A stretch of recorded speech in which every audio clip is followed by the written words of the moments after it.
All right, let's talk about Kindle Unlimited. Now, for millions of readers, it's this incredible all-you-can-read digital library, a kingdom just filled with endless stories. But, for the authors who actually write those stories, it's a completely different kind of puzzle. How in the world do you build a career when your books are basically being given away for free? And yeah, that's the big question, right? If a reader doesn't click buy, how does any money end up in the author's pocket? We're going to break it all down, and you'll see it's actually a really clever, if kind of complex, system.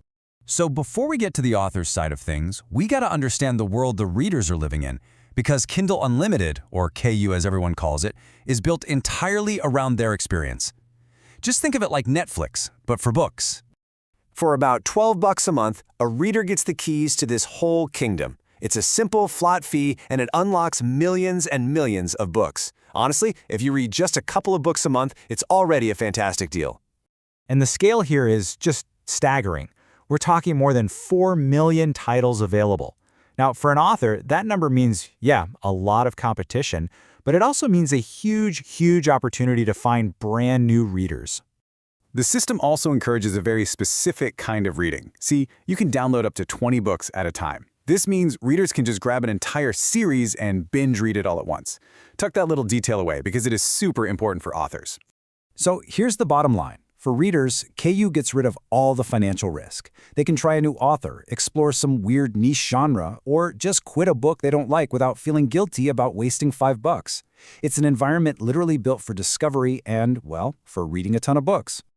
Okay, so we've established it's a reader's paradise. But what about the authors? If nobody is technically buying the book, where on earth does the money come from? The answer starts right here, with something called the KDP Select Global Fund. Every single month, Amazon takes a chunk of all those $12 subscription fees and pools them into one giant pot of money. This fund is the one and only source of income for KU authors. But then, how do you split that money up fairly? I mean, a 500-page epic fantasy shouldn't pay the same as a 50-page short story, right? So Amazon created a standard unit of measurement called KDP. Basically, it's a way to make sure a page is the same length in every single book, no matter if you're reading on a tiny phone or a big tablet. And that brings us to the fundamental mechanic of the whole system.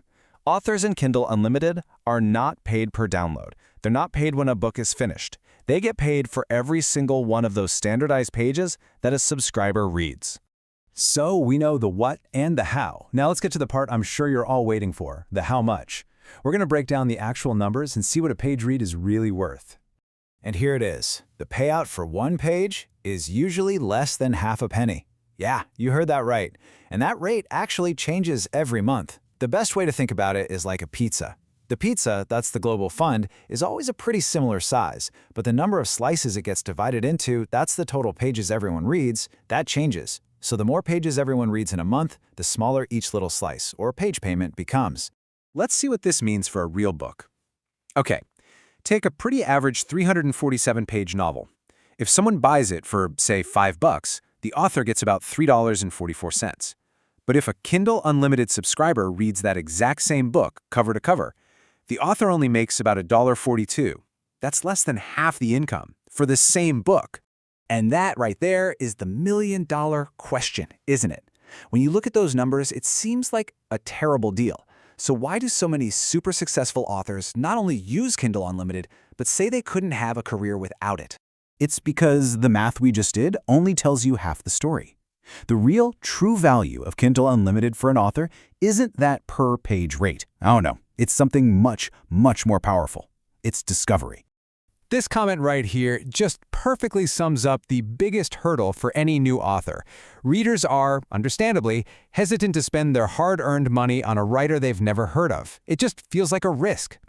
So the absolute game changer is that Kindle Unlimited completely removes that gamble. It's this massive, risk-free front door. For the cost of just a click, a reader can take a chance on you. And if they like what they find, well, that's when the real magic starts to happen. This is the secret sauce. This is the strategy that so many successful fiction authors use. It all starts when a reader finds book one. They try it out, no risk. Then they get hooked on your story, on your characters. And because they can download a bunch of books at once, they immediately grab the rest of the series and just binge it. so that one single reader who took a free chance on you can end up reading thousands and thousands of your pages, generating real income from just one fan. So the strategy is pretty clear, but it's not exactly a simple choice. Enrolling your books in Kindle Unlimited comes with a very specific set of rules and, honestly, a major trade-off that every single author needs to think about really carefully. All right, let's go over the fine print, the golden rules. First, and this is the big one, your ebook has to be exclusive to Amazon. You can sell your paperbacks or audiobooks anywhere you want, but the digital version is locked in with them. Second, you only get paid the first time someone reads your book, not for rereads. And third, don't try to cheat the system. Amazon can tell if someone is just flipping through your pages really fast, and you won't get paid for that. So, it all boils down to this one strategic choice. On the pro side, you get access to this massive audience of dedicated, heavy readers. It's perfect for getting them hooked on a long series and racking up a huge volume of page reads. But on the con side, you get a lower payment per book, you must be exclusive to Amazon, and your income is tied to that fluctuating rate, which means you're pretty dependent on one company. At the end of the day, there is no single right answer here. It is a business decision. For a lot of authors, especially those writing long series, the sheer volume and discoverability that Kindle Unlimited offers is the engine that powers their entire career. The only question left is that the right quest for you?